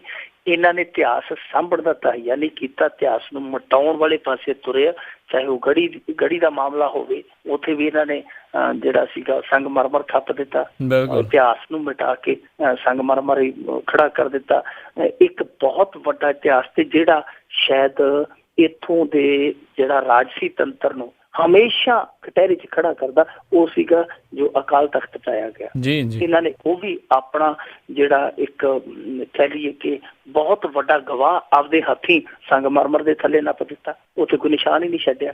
ਉਹ ਹਾਲਾਂਕਿ ਖੂਨ ਦੇ ਨਿਸ਼ਾਨ ਬਾਅਦ 'ਚ ਧੋਤੇ ਗਏ ਸੀ ਉੱਥੋਂ, ਤੇ ਪਹਿਲਾਂ ਹੀ ਉੱਥੇ ਸੇਵਾ ਸ਼ੁਰੂ ਕਰ ਦਿੱਤੀ ਸੀ। ਉਹ ਕਿਵੇਂ ਬੁੱਢਾ ਦਲ ਵਾਲਿਆਂ ਨੇ ਜਿਵੇਂ ਕੀਤੀ ਸੀ ਉੱਥੇ ਆ ਕੇ। ਸੋ ਇਹ ਆਪਣੇ ਆਪ ਦੇ ਵਿੱਚ ਹੈਰਾਨ ਕਰਦਾ ਹੈ ਕਿ ਕਿਉਂ ਕੀਤਾ ਜਾ ਰਿਹਾ। ਹੁਣ ਪਤਾ ਨਹੀਂ ਇਹਨਾਂ ਦੇ ਪਿੱਛੇ ਕਿਹਦਾ ਕੰਮ ਕਰਦਾ ਹੱਥ ਜਾਂ ਕੀ ਸੋਚ ਲੈ ਕੇ ਚੱਲਦੇ ਆ, ਪਰ ਇਹ ਬਿਲਕੁਲ ਗਲਤ ਗੱਲ ਆ। ਤੁਸੀਂ ਉਹ ਦੇਖਿਆ ਹੋਣਾ ਨਿਊਟਨ ਜਿਹਨੇ ਉਹ ਸੇਬ ਦੇ ਰੁੱਖ ਦੇ ਥੱਲੇ ਲੈ ਕੇ ਇੱਕ ਸਿਧਾਂਤ ਦੀ ਖੋਜ ਕੀਤੀ ਸੀ, ਜੋ ਅੰਗਰੇਜ਼ਾਂ ਨੇ ਅੱਜ ਉਸ ਰੁੱਖ ਦੀਆਂ ਕਲਮਾਂ, ਸੇਬ ਦਾ ਰੁੱਖ ਸੀ ਸ਼ਾਇਦ, ਉਸ ਸੇਬ ਦੇ ਰੁੱਖ ਦੀਆਂ ਕਲਮਾਂ ਅੱਜ ਪੂਰੇ ਆਲਮ ਦੇ ਵਿੱਚ, ਪੂਰੀ ਦੁਨੀਆ 'ਚ ਪਹੁੰਚਾ ਦਿੱਤੀਆਂ। ਸਾਡੇ ਭਾਰਤ ਦਾ ਇੱਕ ਵਿਗਿਆਨੀ ਪੂਨੇ ਲੈ ਕੇ ਆਇਆ ਉਹ ਸੇਬ, ਯਾਨੀ ਕਲਮਾਂ ਲਾ ਕੇ ਉਹਦੇ ਗਾਂ ਸੇਬ 'ਚੋਂ ਸੇਬ ਦੇ ਰੁੱਖ ਜਿਹੜੇ ਉਗਾਏ ਜਾ ਰਹੇ, ਕਿ ਨਿਊਟਨ ਦਾ ਇਹ ਸੇਬ ਬਣ ਗਿਆ। ਸੋ ਉਸ ਰੁੱਖ ਨੂੰ ਅੱਜ ਤੱਕ ਉਹ ਸੰਭਾਲੀ ਬੈਠੇ ਆ, ਤੇ ਇਹਨਾਂ ਕੋਲ ਤੇ ਬਹੁਤ ਵੱਡਾ ਇਤਿਹਾਸ ਸੀ ਜਿਹੜਾ ਆਪਣੇ ਆਪ ਹੀ ਇਹਨਾਂ ਨੇ ਮਿੱਟੀ ਕਰ ਦਿੱਤਾ। ਖੈਰ ਇਹ ਜਿਹੜੀ ਸਰਾਂ ਆ, ਇਹਦਾ ਮੁੱਦਾ ਵਾਕਈ ਇਹ ਚਰਚਾ ਮੰਗਦਾ ਕਿ ਵਾਕਈ ਕੰਡਮ ਹੈ ਜਾਂ ਇਤਿਹਾਸ ਨੂੰ ਕੰਡਮ ਕਰਨ ਦੀ ਕੋਸ਼ਿਸ਼ ਕੀਤੀ ਜਾ ਰਹੀ। ਇਸ ਚੀਜ਼ ਦਾ ਫੈਸਲਾ ਹੋਣਾ ਚਾਹੀਦਾ। ਬਿਲਕੁਲ ਜੀ, ਜਿੱਥੇ ਠੰਡਾ ਬੁਰਜ ਨਹੀਂ ਇਹਨਾਂ ਨੇ ਛੱਡਿਆ, ਜਿੱਥੇ ਇਹਨਾਂ ਨੇ ਛੱਡਿਆ ਹੀ ਕੱਖ ਨਹੀਂ, ਤੇ ਕੋਈ ਚੀਜ਼ ਇਹਨਾਂ ਨੇ ਵਾਕਈ ਨਾਮੋ ਨਿਸ਼ਾਨ ਰਹਿਣ ਨਹੀਂ ਦੇਣਾ, ਪਿੱਛੇ ਤੇ ਇਹੀ ਚੀਜ਼ ਲੱਗਦੀ ਆ। ਅੱਗੇ ਵੱਧਦੇ ਹਾਂ ਜੀ। ਨਸ਼ਾ ਛਡਾਊ ਕੇਂਦਰ ਦੇ ਵਿੱਚ ਸਰਪੰਚ ਦੀ ਮੌਤ, ਘਰ ਵਾਲਿਆਂ ਨੇ ਲਾਏ ਕੁੱਟ ਕੇ ਮਾਰਨ ਦੇ ਦੋਸ਼। ਸਾਡੇ ਪ੍ਰਕਾਸ਼ ਸਿੰਘ ਬਾਦਲ ਸਾਹਿਬ ਪਿੱਛੇ ਜੇ ਐਲਾਨ ਕਰਨ ਡਏ ਸੀ ਕਿ ਕੋਈ ਪੰਚਾਇਤ ਆ ਕੇ ਮੈਨੂੰ ਐਫੀਡੇਵਿਟ ਦੇ ਦੇ, ਹਲਫਨਾਮਾ ਦੇ ਦੇ ਕਿ ਸਾਡੇ ਪਿੰਡ 'ਚ ਕੋਈ ਨਸ਼ਾ ਨਹੀਂ ਹੈ, ਕੋਈ ਨਸ਼ਾ ਵੇਚਦਾ ਨਹੀਂ, ਕਿ ਮੇਰੇ ਤੋਂ 5 ਲੱਖ ਇਨਾਮ ਵਸੂਲ ਕਰ ਲਵੇ। ਤਾਂ ਇੱਕ ਸਰਪੰਚ ਤੇ ਜਿਹੜਾ ਵਿਚਾਰਾ ਚਲੇ ਗਿਆ ਇਸ ਸੰਸਾਰ ਤੋਂ। ਦੇਖੋ ਕਿ ਆਪ ਹੀ ਬਿਮਾਰੀ ਤੋਂ ਪੀੜਤ ਸੀ, ਨਸ਼ੇ ਦੀ ਬਿਮਾਰੀ ਨਾਲ ਪੀੜਤ ਸੀ। ਸ਼ਾਇਦ ਇਹਦਾ ਪਿੰਡ ਕਪੂਰਥਲਾ ਜ਼ਿਲ੍ਹੇ ਦੇ ਵਿੱਚ ਸੀਗਾ, ਔਰ ਇਹਦਾ ਪਿੰਡ ਕਬੀਰਪੁਰ ਸੀ ਸ਼ਾਇਦ। ਤੇ ਇਸ ਸਰਪੰਚ ਦਾ ਜਿਹੜਾ ਸੀਗਾ ਰੋਗ, ਉਹ ਸ਼ਰਾਬ ਦਾ ਰੋਗ ਸੀ। ਜਸਵੀਰ ਸਿੰਘ ਦਾ ਨਾਮ ਸੀਗਾ। ਸ਼ਰਾਬ ਬੜੀ ਪੀਂਦਾ ਸੀ, ਘਰਦਿਆਂ ਨੇ ਦਾਖਲ ਕਰਾ ਦਿੱਤਾ ਔਰ ਚੌਥੇ ਕੁ ਦਿਨ ਉਹਦੀ ਮੌਤ ਹੋ ਗਈ। ਹੁਣ ਦੇਖੋ ਸਰਪੰਚ ਜਿਹੜੇ, ਮੈਂ ਉਸ ਦਿਨ ਵੀ ਕਿਹਾ ਸੀਗਾ ਕਿ ਜਿਹੜੇ ਸਰਪੰਚ ਬਣੇ ਹੀ ਨਸ਼ੇ ਦੀ ਤਾਕਤ ਦੇ ਨਾਲ ਆ, ਉਹ ਕਿਵੇਂ ਹਲਫਨਾਮੇ ਦੇ ਸਕਦੇ, ਉਹਨਾਂ ਤੋਂ ਕਿਵੇਂ ਉਮੀਦ ਕੀਤੀ ਜਾ ਸਕਦੀ ਹੈ। ਸੋ ਇੱਕ ਤੇ ਚੀਜ਼ ਇਹ ਸਾਫ਼ ਹੋ ਗਈ ਹੈ ਕਿ ਬਹੁਤ ਸਾਰੀਆਂ ਪੰਚਾਇਤਾਂ ਦੇ ਨੁਮਾਇੰਦੇ ਆ ਜਿਹੜੇ, ਅਗਵਾਈ ਕਰਤਾ ਜਿਹੜੇ, ਉਹ ਵੀ ਇਸ ਬਿਮਾਰੀ ਤੋਂ ਗ੍ਰਸਤ ਹੋਇਆ, ਚਾਹੇ ਸ਼ਰਾਬ ਹੈ ਚਾਹੇ ਦੂਜੇ ਨਸ਼ੇ ਆ। ਪਹਿਲੀ ਗੱਲ ਤੇ ਇਹ ਹੈ ਕਿ ਜਿਨ੍ਹਾਂ ਨੇ ਆਪਣੇ ਪਿੰਡ ਸਾਫ਼ ਸੁਥਰੇ ਕਰਨੇ ਆ, ਜਿਨ੍ਹਾਂ ਨੇ ਆਪਣੇ ਪਿੰਡ ਚੰਗੇ ਰਸਤਿਆਂ ਤੇ ਤੋਰਨੇ ਆ, ਉਹ ਆਪ ਹਾਲੇ ਉਡੀਕ ਰਹੇ ਆ ਕਿਸੇ ਰਸਤਾ ਦੱਸਣ ਵਾਲੇ ਦਾ, ਜੋ ਅਗਵਾਈ ਕਰੇ, ਜੋ ਉਹਨਾਂ ਨੂੰ ਦੱਸੇ ਕਿ ਰਾਹ ਦਸੇਰਾ ਬਣ ਸਕੇ। ਉਹ ਰਾਹ ਦਸੇਰਿਆਂ ਨੂੰ ਹਾਲੇ ਤੱਕ ਉਡੀਕਦੇ ਪਏ ਆ। ਪਰ ਜੋ ਇਹ ਘਟਨਾ ਵਾਪਰੀ, ਇਹਦਾ ਦੁਖਦ ਪਹਿਲੂ ਇਹ ਹੈ ਕਿ ਘਰ ਵਾਲਿਆਂ ਨੇ ਹੁਣ ਕਿਹਾ ਕਿ ਜਿਹੜਾ ਸਾਡਾ ਬੰਦਾ ਇਹਨਾਂ ਨੇ ਕੁੱਟ ਕੇ ਮਾਰਿਆ। ਇਹ ਬਹੁਤ ਸਾਰੇ ਨਸ਼ਾ ਛਡਾਊ ਕੇਂਦਰਾਂ ਤੇ ਇਲਜ਼ਾਮ ਲੱਗਦਾ ਹੈ। ਨਸ਼ਾ ਛਡਾਊ ਕੇਂਦਰਾਂ ਤੇ ਜੋ ਇਹ ਇਲਜ਼ਾਮ ਲੱਗਦਾ, ਇਹਦੇ 'ਚ ਸੱਚਾਈ ਵੀ ਬਹੁਤ ਹੱਦ ਤੱਕ ਆ, ਕਿਉਂਕਿ ਇਹ ਪੈਸੇ ਵਸੂਲ ਕਰ ਲੈਂਦੇ ਆ। ਘਰ ਦੇ ਜਿਹੜੇ ਦੁਖੀ ਹੁੰਦੇ ਆ ਉਹ ਆ ਜਾਂਦੇ ਝਾਂਸੇ 'ਚ, ਉੱਕੇ ਪੁੱਕੇ ਇਹਨਾਂ ਨੂੰ ਪੈਸੇ ਦੇ ਦਿੰਦੇ ਆ, ਐਡਵਾਂਸ ਪੈਸੇ ਜਮ੍ਹਾਂ ਕਰਾ ਲੈਂਦੇ ਆ। ਉਸ ਤੋਂ ਬਾਅਦ ਜਦੋਂ ਉੱਥੇ ਜਾ ਕੇ ਨਸ਼ੇੜੀ ਮਾਰਦਾ ਲੱਤਾਂ ਪੈਰਾਂ, ਇਹ ਤੜਕੇ ਠਾ ਲੈਂਦੇ 5 ਵਜੇ ਕਿ ਮੈਡੀਟੇਸ਼ਨ ਕਰੋ, ਯੋਗਾ ਕਰੋ, ਫਲਾਣਾ ਕਰੋ। ਉਹ ਅਗਲੇ ਦੀ ਤਾਂ ਜਾਨ ਤੇ ਬਣੀ ਹੁੰਦੀ ਹੈ।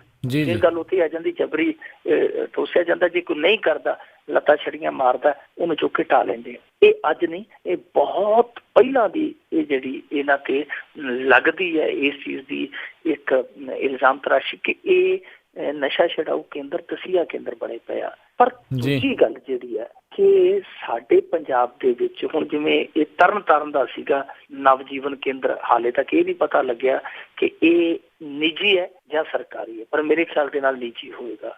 ਔਰ ਇੱਥੇ 250 ਦੇ ਕਰੀਬ, ਅੱਜ ਤੋਂ 1.5-2 ਸਾਲ ਪਹਿਲਾਂ ਅਸੀਂ ਅੰਕੜਾ ਸਿਹਤ ਵਿਭਾਗ ਤੋਂ ਲਿਆ ਸੀਗਾ, ਤੇ ਉਹ ਦੱਸਦੇ ਸੀਗੇ ਕਿ ਉਸ ਸਮੇਂ 250 ਕੁਆਲੀਫਾਈਡ ਡਾਕਟਰ, ਜਿਹੜੇ ਡਿਗਰੀ ਹੋਲਡਰ ਡਾਕਟਰ ਜਿਹਨਾਂ ਨੂੰ ਆਪਾਂ ਮਾਹਰ ਕਹਿ ਦਿੰਦੇ ਹਾਂ, ਉਹਨਾਂ ਨੇ ਅਪਲਾਈ ਕੀਤਾ ਸੀ ਪੰਜਾਬ ਦੇ ਵਿੱਚ ਬਕਾਇਦਾ ਕਿ ਸਾਨੂੰ ਤੁਸੀਂ ਨਸ਼ਾ ਛਡਾਊ ਕੇਂਦਰ ਖੋਲ੍ਹਣ ਦਾ ਮੌਕਾ ਦਿਓ, ਅਸੀਂ ਇੱਥੇ ਕੰਮ ਕਰਨਾ ਚਾਹੁੰਦੇ ਹਾਂ, ਅਸੀਂ ਇਹਨਾਂ ਨਸ਼ੇੜੀਆਂ ਦਾ ਇਲਾਜ ਕਰਨਾ ਚਾਹੁੰਦੇ ਹਾਂ। ਕਿਉਂਕਿ ਡਰਦੇ ਸਨ, ਇਹਨਾਂ ਨੂੰ ਪਤਾ ਸੀ ਐਡੇ ਵੱਡੇ ਪੱਧਰ ਤੇ ਨਸ਼ਾ ਛਡਾਊ ਕੇਂਦਰ ਖੋਲ੍ਹਣ ਦੀ ਅਸੀਂ ਇਜਾਜ਼ਤ ਦੇ ਦਿੱਤੀ ਤੇ 2 ਕੰਮ ਹੋਣਗੇ, ਇੱਕ ਤੇ ਨਸ਼ਾ ਛੱਡ ਜਾਣਗੇ ਸੁੱਖ ਨਾਲ, ਦੂਜਾ ਹੈ ਕਿ ਇੱਕ ਮੁੱਦਾ ਬਣ ਜਾਏਗਾ ਕਿ ਇਹਨੇ ਨਸ਼ਾ ਛਡਾਊ ਕੇਂਦਰ ਕਾਹਤੋਂ ਖੋਲ੍ਹੇ।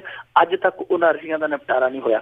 ਯਾਨੀ ਕੁਆਲੀਫਾਈਡ ਡਾਕਟਰ ਹੈ ਜਿਹੜੇ ਉਹ ਮੰਗ ਕਰਦੇ ਪਏ ਆ ਕਿ ਸਾਨੂੰ ਇੱਥੇ ਕੰਮ ਕਰਨ ਦੀ ਆਗਿਆ ਦਿਓ, ਅਸੀਂ ਤੁਹਾਨੂੰ ਨਸ਼ਾ ਮੁਕਤੀ ਦੇ ਵਿੱਚ ਸਹਿਯੋਗ ਦੇਵਾਂਗੇ। ਪਰ ਦੂਜੇ ਪਾਸੇ ਇਲੀਗਲ ਗੈਰ ਕਾਨੂੰਨੀ ਨਸ਼ਾ ਛਡਾਊ ਕੇਂਦਰ ਹੈ ਜਿਹੜੇ ਉਹ ਸਾਡਾ ਗਾਂਢਾ ਕਰਕੇ ਚਲਾਏ ਜਾ ਰਹੇ ਆ, ਤੇ ਜਿਹੜੇ ਗੈਰ ਕਾਨੂੰਨੀ ਚਲਾਏ ਜਾ ਰਹੇ ਸਰਕਾਰੀ ਨਸ਼ਾ ਛਡਾਊ ਕੇਂਦਰਾਂ ਚੋਂ ਤਸ਼ੱਦਦ ਦੀਆਂ ਬਹੁਤ ਘੱਟ ਘਟਨਾਵਾਂ ਸਾਹਮਣੇ ਆਉਂਦੀਆਂ, ਖਾਸ ਤੌਰ ਤੇ ਰੈੱਡ ਕਰਾਸ ਵੱਲੋਂ ਚਲਾਏ ਜਾਂਦੇ ਆ ਜਾਂ ਹੋਰ ਸਮਾਜ ਸੇਵੀ ਜਿਹੜੇ ਸੰਸਥਾਨ ਚਲਾਉਂਦੇ ਆ, ਉਹਨਾਂ 'ਚ ਬਹੁਤ ਘੱਟ ਹੈ। ਜਿਹੜੇ ਨਿੱਜੀ ਹੈ ਤੇ ਗੈਰ ਕਾਨੂੰਨੀ ਆ, ਜਿਹੜੇ ਪੇਂਡੂ ਇਲਾਕਿਆਂ 'ਚ ਜ਼ਿਆਦਾਤਰ, ਉਹਨਾਂ ਦੇ ਵਿੱਚ ਇਹ ਬਹੁਤ ਮਾਮਲੇ ਦੇਖਣ ਨੂੰ ਮਿਲਦੇ ਆ। ਖੈਰ ਇਹ ਜੋ ਹੈ, ਕਿਉਂਕਿ ਮਨੁੱਖੀ ਅਧਿਕਾਰਾਂ ਨਾਲ ਜੁੜਿਆ ਮਸਲਾ, ਇਹਦੇ ਤੇ ਸਖਤੀ ਕਰਨ ਦੀ ਲੋੜ ਆ। ਇਹ ਅੰਕੜੇ ਲੁਕਾਉਣ ਵਾਲਾ ਜਾਂ ਪਰਦੇ ਪਾਉਣ ਵਾਲਾ ਇਹ ਖੇਡ ਹੁਣ ਛੱਡ ਕੇ ਇਹਨਾਂ ਨੂੰ ਇਸ ਪਾਸੇ ਧਿਆਨ ਦੇਣਾ ਚਾਹੀਦਾ ਕਿ ਨਸ਼ੇ ਨਾਲ ਰੋਜ਼ਾਨਾ ਕਿਸੇ ਨਾ ਕਿਸੇ ਬਹਾਨੇ ਮੌਤਾਂ ਜਿਹੜੀਆਂ ਉਹ ਸਾਹਮਣੇ ਆ ਰਹੀਆਂ। ਜੀ ਬਿਲਕੁਲ ਜੀ।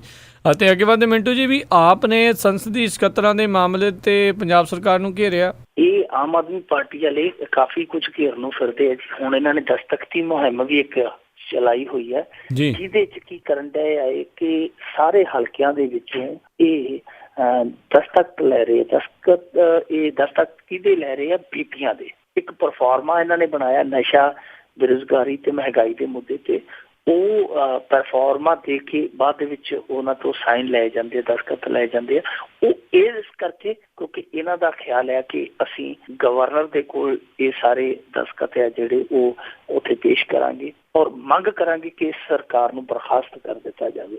ਹੁਣ ਉਹਦੇ ਤੇ ਵੀ 2 ਨਿਸ਼ਾਨੇ ਹੈ ਕਿ ਇੱਕ ਤੇ ਜਿਹੜੀ ਰਾਜਨੀਤੀ ਹੋਣੀ ਹੈ, ਦੂਜਾ ਕਿ ਉਹ ਬੀਬੀਆਂ ਨੂੰ ਵੀ ਨਾਲ ਜੋੜ ਰਹੇ ਆ ਇਸ ਬਹਾਨੇ ਕਿ ਪੰਜਾਬ ਦੇ ਭਲੇ ਦੇ ਬਹਾਨੇ ਉਹ ਨਾਲ ਬੀਬੀਆਂ ਨੂੰ ਜੋੜ ਰਹੇ ਆ। ਤੀਜਾ ਕਿ ਇੱਕ ਘਰਾਂ ਤੱਕ, ਚੁੱਲ੍ਹਿਆਂ ਤੱਕ ਇਹ ਮਹੱਤਵਪੂਰਨ ਮੁੱਦੇ ਜਿਹੜੇ ਪਹੁੰਚਾ ਰਹੇ ਆ। ਆਮ ਆਦਮੀ ਪਾਰਟੀ ਇਹ ਜਿਵੇਂ ਆਪਾਂ ਕਹਿ ਰਹੇ ਸੀਗੇ ਕਿ ਜੀ ਇਹ ਧਰਾਤਲ ਤੇ ਹੁਣ ਕੰਮ ਘੱਟ ਕਰਨ ਡਏ ਆ, ਬਿਆਨਾਂ 'ਚ ਜ਼ਿਆਦਾ ਫਸੇ, ਪਰ ਹੁਣ ਇਹ ਜ਼ਮੀਨੀ ਪੱਧਰ ਤੇ ਉਤਰ ਆਏ ਆ। ਮਹਿਲਾਵਾਂ ਨੂੰ, ਬੀਬੀਆਂ ਨੂੰ ਨਾਲ ਜੋੜਨ ਦਾ ਤਰੱਦਦ ਕਰੀ ਜਾਂਦੇ ਆ। ਦੂਜੇ ਪਾਸੇ ਹੁਣ ਇਹਨਾਂ ਦੇ ਜਿਹੜੇ ਲੀਗਲ ਸੈੱਲ ਦੇ ਮੁਖੀ ਆ ਹਿੰਮਤ ਸਿੰਘ ਸ਼ੇਰਗਿੱਲ, ਉਹਨਾਂ ਨੇ ਵੀ ਘੇਰਨਾ ਸ਼ੁਰੂ ਕਰ ਦਿੱਤਾ। ਕਹਿੰਦੇ ਕਿ ਜਿਹੜੇ 24 ਮੁੱਖ ਪਾਰਲੀਮੈਂਟਰੀ ਸਕੱਤਰ ਤੁਸੀਂ ਬਣਾਏ ਆ ਉਹ ਗੈਰ ਸੰਵਿਧਾਨਕ ਤਰੀਕੇ ਨਾਲ ਬਣਾਏ। ਦੇਖੋ ਇਹ ਤੇ ਆਪਾਂ ਨੂੰ ਪਤਾ ਹੀ ਹੈ, ਕਿਉਂਕਿ ਜਦੋਂ ਕੈਪਟਨ ਅਮਰਿੰਦਰ ਸਿੰਘ ਨੇ ਪੰਜਾਬ ਦੇ ਵਿੱਚ ਪਹਿਲੀ ਵਾਰੀ ਇਹ ਪਿਰਤ ਪਾਈ, ਤੇ ਇਹ ਪਹਿਲੀ ਵਾਰੀ ਕੈਪਟਨ ਅਮਰਿੰਦਰ ਸਿੰਘ ਵੇਲੇ ਸ਼ਹਿਰ ਸ਼ੁਰੂ ਹੋਈ ਸੀ, ਤੇ ਉਹ ਤੋਂ ਕੁਝ ਸਮੇਂ ਬਾਅਦ ਕੈਪਟਨ ਕਮਲਜੀਤ ਸਿੰਘ ਹੁੰਦੇ ਸਨ ਅਕਾਲੀ ਦਲ ਦੇ, ਇਹਨਾਂ ਨੇ ਕੇਸ ਕਰ ਦਿੱਤਾ ਸੀ ਹਾਈ ਕੋਰਟ ਦੇ ਵਿੱਚ। ਫਿਰ ਗੱਲ ਦੇਖੋ ਕਿ ਹਾਈ ਕੋਰਟ ਦੇ ਵਿੱਚ ਉਹ ਕੇਸ ਹਾਲੇ ਤੱਕ ਚੱਲਦਾ ਆ। ਕੈਪਟਨ ਕਮਲਜੀਤ ਸਿੰਘ ਚਲੇ ਗਏ ਸੰਸਾਰ ਤੋਂ। ਕੇਸ ਹਾਲੇ ਤੱਕ ਨਿਬੜਿਆ ਨਹੀਂ, ਪਰ ਜਦੋਂ ਸਰਕਾਰ ਬਦਲ ਗਈ ਉਹੀ ਕੰਮ ਇਹਨਾਂ ਨੇ ਕਰ ਦਿੱਤਾ, ਅਕਾਲੀਆਂ ਨੇ। ਇਹਨਾਂ ਨੇ ਵੀ ਪਾਰਲੀਮੈਂਟ ਸਕੱਤਰ ਰੱਖ ਲਏ, ਯਾਨੀ ਕੇਸ ਆਪ ਹੀ ਕੀਤਾ, ਚੁਣੌਤੀ ਦਿੱਤੀ, ਉਹ ਕੇਸ ਦਾ ਫੈਸਲਾ ਨਹੀਂ ਵਿਕਿਆ, ਸਰਕਾਰ ਬਦਲੀ, ਆਪ ਹੀ ਉਸ ਰਸਤੇ ਚੱਲ ਪਏ। ਹੁਣ ਆਮ ਆਦਮੀ ਪਾਰਟੀ ਵਾਲੇ ਕਹਿ ਰਹੇ ਆ ਕਿ ਜੀ ਇਹ ਜੋ ਵੀ ਕੀਤਾ ਇਹਨਾਂ ਨੇ ਉਹ ਗੈਰ ਸੰਵਿਧਾਨਿਕ ਹੈ, ਭੱਤੇ ਦਿੱਤੇ ਜਾਂਦੇ ਇਹਨਾਂ ਨੂੰ, ਖਜ਼ਾਨੇ ਚੋਂ ਹੋਰ ਸਹੂਲਤਾਂ ਦਿੱਤੀਆਂ ਜਾਂਦੀਆਂ, 1 ਲੱਖ ਤਨਖਾਹ ਜਿਹੜੀ ਹੈ ਉਹ ਪ੍ਰਾਪਤ ਕਰਦਾ ਹੈ ਪਾਰਲੀਮਾਨੀ ਸਕੱਤਰ, ਹੋਰ ਵੀ ਚੀਜ਼ਾਂ ਜਿਹੜੀਆਂ ਇਹਨਾਂ ਨੇ ਗਿਣਾਈਆਂ ਕਿ ਉਹ ਸਹੂਲਤਾਂ ਦੇ ਵਿੱਚ ਜਿਹੜੀਆਂ ਚੀਜ਼ਾਂ ਸ਼ਾਮਲ ਆ। ਹੁਣ ਇੱਥੋਂ ਇੱਕ ਗੱਲ ਇਹ ਸਾਫ਼ ਹੋ ਜਾਂਦੀ ਹੈ ਕਿ ਇਹ ਗੈਰ ਸੰਵਿਧਾਨਕ ਇਹਨਾਂ ਦੇ ਕਹਿਣ ਦੇ ਮੁਤਾਬਕ ਜੀ, ਪਰ ਨਾਲ ਹੀ ਇੱਕ ਚੀਜ਼ ਸਾਫ਼ ਹੋ ਜਾਂਦੀ ਹੈ ਕਿ ਦੇਖੋ ਜੇ ਇਹ ਗਲਤ ਹੈ ਤੇ ਫਿਰ ਦਿੱਲੀ ਦੇ ਵਿੱਚ ਜਿਹੜੇ ਤੁਸੀਂ ਸੰਸਦੀ ਸਕੱਤਰ ਬਣਾਏ ਸੀ ਉਹ ਕਿਹੜੀ ਖੁਸ਼ੀ 'ਚ ਬਣਾਏ ਸਨ? ਸਭ ਤੋਂ ਵੱਡਾ ਸਵਾਲ ਇਹੀ ਹੈ ਕਿ ਜੇ ਗਲਤ ਆ, ਭਾਵੇਂ ਤੁਸੀਂ ਇਹ ਕਹਿੰਦੇ ਹੋ ਕਿ ਅਸੀਂ ਲਾਭ ਦੇ ਅਹੁਦੇ ਤੋਂ ਉਹਨਾਂ ਨੂੰ ਪਾਸੇ ਰੱਖਿਆ, ਪਰ ਜੇ ਗਲਤ ਹੈ, ਪਿਰਤ ਗਲਤ ਹੈ, ਤਾਂ ਫਿਰ ਤੁਸੀਂ ਇਸ ਪਿਰਤ ਦੀ ਪੈੜ ਦੇ ਵਿੱਚ ਪੈਰ ਰੱਖਿਆ ਤੇ ਫਿਰ ਗਲਤੀ ਤਾਂ ਤੁਹਾਡੀ ਹੈ। ਇਸ ਠੀਕ ਹੈ, ਇਸ ਨੂੰ ਤੁਸੀਂ ਗਲਤ ਠਹਿਰਾ ਰਹੇ ਹੋ, ਪਰ ਤੁਸੀਂ ਆਪਣੇ ਆਪ ਨੂੰ ਸਹੀ ਨਹੀਂ ਠਹਿਰਾ ਸਕਦੇ, ਕਿਉਂਕਿ ਜੇ ਦੂਜਿਆਂ ਨੇ ਕੀਤਾ, ਤੁਸੀਂ ਕਹਿੰਦੇ ਹੋ ਕਿ ਇਹਨਾਂ ਨੇ ਕੀਤਾ ਤੇ ਉਹਨਾਂ ਦੇ ਕੀਤੇ ਨੂੰ ਤੁਸੀਂ ਗੈਰ ਸੰਵਿਧਾਨਕ ਦੱਸਦੇ ਹੋ, ਤਾਂ ਫਿਰ ਤੁਸੀਂ ਵੀ ਉਸ ਚੀਜ਼ ਤੋਂ ਬਰੀ ਨਹੀਂ ਹੋ ਸਕਦੇ। ਆਮ ਆਦਮੀ ਪਾਰਟੀ ਵਾਲਿਆਂ ਦਾ ਜਿਹੜਾ ਮੁੱਦਾ ਹੈ, ਇਹ ਮੁੱਦਾ ਵਾਜਬ ਆ, ਔਰ ਜੇ ਕਿਤੇ ਇਹਨਾਂ ਨੇ ਆਪ ਗਲਤੀ ਨਾ ਕੀਤੀ ਹੁੰਦੀ, ਨਿਯੁਕਤੀਆਂ ਤੋਂ ਬਾਅਦ ਬਿੱਲ ਲਿਆਂਦਾ ਜਿਹੜਾ ਪਹਿਲੇ ਲਿਆਂਦਾ ਹੁੰਦਾ ਤੇ ਅੱਜ ਇਹ ਮੁੱਦਾ ਉਠਾਇਆ ਹੁੰਦਾ, ਮੁੱਦੇ ਦਾ ਵਜਨ ਬੜਾ ਹੋਣਾ ਸੀ। ਪਰ ਹੁਣ ਤੇ ਆਪ ਵੀ ਕਰ ਸਕਦੇ ਸਵਾਲਾਂ ਦੇ ਵਿੱਚ।